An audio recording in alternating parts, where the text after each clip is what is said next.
Welcome and thank you for tuning in to my latest presentation. My channel is all about helping veterans and military. This series is going to cover transition from military to academic life for those who want to use their GI Bill after service. I was where you are not too very long ago, and your time will go by really fast. Let me help give you some useful tips on how to make your new civilian life meaningful as well as productive in the direction you want to go.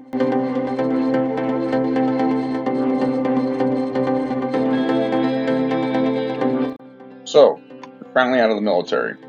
Now what? Do you know what you want to do when you grow up? What interests you? What captivates your passion to help others? There's a career resource center at every college or university that would love to help you and find the answers to those questions. Once you figure out what you want to do, have you spent any time seeing if that career is even a good fit for you? What may look good on paper might not transition the same way to performing the actual job. For example, doctors make really great money, but their journey is long, and the clinical hours that they have to put into it takes a lot out of you. It's more time you have to pay for, so make sure that's a worthwhile struggle you want to be on. Ask questions to people inside of the field until you poke around and see if it's a field that actually holds your interest at entry level, mid, or senior levels.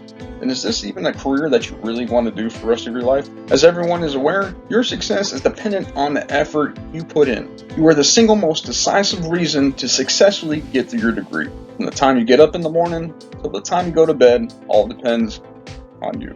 7 to 9 hours is recommended amount of optimal sleep you should be trying to get. Remember, you're not in the military anymore, so you can actually get quality, restful sleep. A lack of sleep means your memory won't be as sharp and you won't be able to recall information as well. So try to get a good night's sleep every single day. Go to bed and wake up consistently. Your body doesn't like huge fluctuations in your sleep and your wake cycles. There are a few things to determine which GI Bill or VA program is right for you. Are you going to a local or state college? Is there a university you want to go to out of state? Do you have any disabilities that prevent you from learning? And what is the cost of tuition? Are you learning a trade skill or going to traditional classes? All these things should be considered before picking your GI Bill or the VA program for your educational needs. You're trying to get on the vr&e program first to pay for your bachelor's, and then your post 9/11 you finish up for your master's or get onto your doctorate. I believe the first quarter of 2021 the VA put out to those benefits don't go away or against your GI Bill, and you can get paid the same. You will continuously get emails about your FAFSA every single semester. Make sure you stay on top of it for the documents the financial aid office needs so you can help pay for your classes, or you may be footing the bill. It's free money for your classes up to a bachelor's. As a friendly piece of advice, don't take out any student loans. You're getting paid to go to school now. Live within your means. It'll save you time, money, and effort in the long run. Trust me.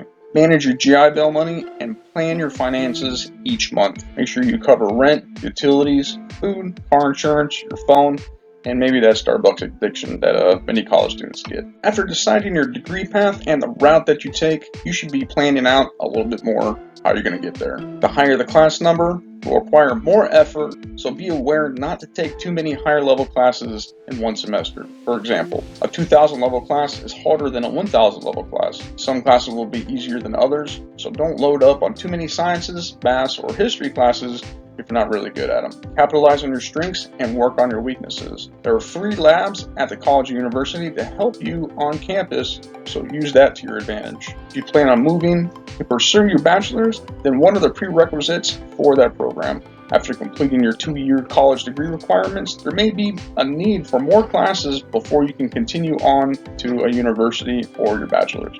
Part of your success also lies in your professors. The course and the material have a lot to do with it, but the professor teaching you and presenting you the information will make or break the class sometimes. Check out Rate My Professor and see if there's a person teaching that's a right fit for you. Also remember, as the class becomes more specialized, the pool of professors grows smaller. Some professors might only teach at a specific time of year, so you may want to be on the lookout and plan your classes around them to increase the likelihood of your success, especially if it's a difficult class or one of the prerequisites you need. The better you do good in school, the better off you'll be on this journey. Now you're getting paid to go to school. Take it seriously. It'll pay off. Be happy and proud you served your country and you now can benefit from the sacrifices you made and all that hard work you put in. But remember, there's no one checking on you. There's no sergeant looking over your shoulder, and there's no inspiring commander to keep you on the path. Everything has to be planned out and thought of by you. You finished your contractual obligation with the military, and now you can finally do something that you want to do. You worked hard for this. Be proud. You deserve it. Just make sure you don't squander your opportunity. Schedule your time accordingly. For a 3-hour class, you may need to spend an extra 3 hours a day or week doing homework, working on a paper, or crafting a presentation. If reading isn't your thing, there are programs out there that'll help you read or read to you. Or you may have to read the book, notes, or lab manual a few times for the information to actually sink in. If you struggle with math or science, then you'll need to perform more problems than what is asked of you. Make sure you're always early to class, which means that you have to go to bed at a decent hour, wake up, eat before you head into school, and make it through traffic, find a parking spot, walk all the way across campus before class, and just hope it's not raining. You may not find a close parking spot all the time, especially if it's late in the morning or in the afternoon. So plan for the worst and hope for the best. And if you need some little caffeine buzz going on, then plan on waiting in that Starbucks line for at least 20 minutes and have your notes or book in hand to review to optimize your time. Write down everything, then go back and make your own notes to study. Find a way to show yourself you understand the material. Write down all the information presented in class and make marginal notes and add it in later. After writing down your professor's lecture, go back, read that book that goes over the section that was talked about, write it down, reading the material and putting it in your own words, writing it down so you can actively learn the material and tell yourself what to write while you're visually seeing the information again. Make your notes in a format you like and can understand. You can even use colored pencils and pens and make it yours. An adequate study environment is key. The library is usually a good place for somewhere that's quiet without many distractions. It's a quiet building away from home that is free and it's helpful to you. Even under a tree in the quad will be tranquil and could prove to be an excellent reading area. So very important, don't forget to take care of you. Work out regularly and be mindful of what you eat. Your health is wealth. As a student, it's easy to forget to take care of yourself once in a while.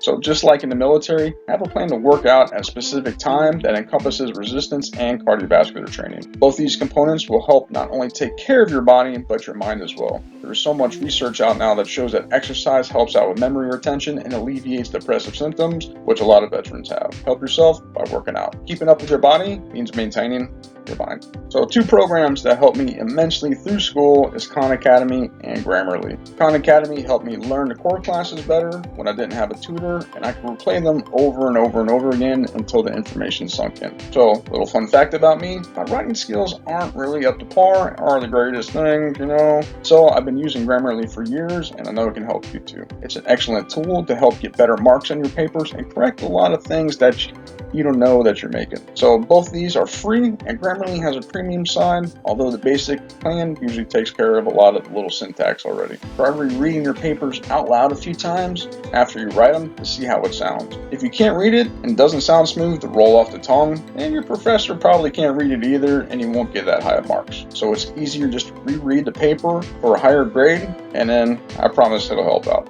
So this concludes my helpful tips. I'm currently working on my doctorate of education in kinesiology, and I've used these tips to help me for years and hope they will do the same for you. Thank you so much for listening. I hope this advice from a fellow veteran was once sitting where you are not too long ago. And throughout the rest of the series, I'm going to make a little bit more in-depth look on each of these slides so they can help you out even further. Have a good one. See you next time.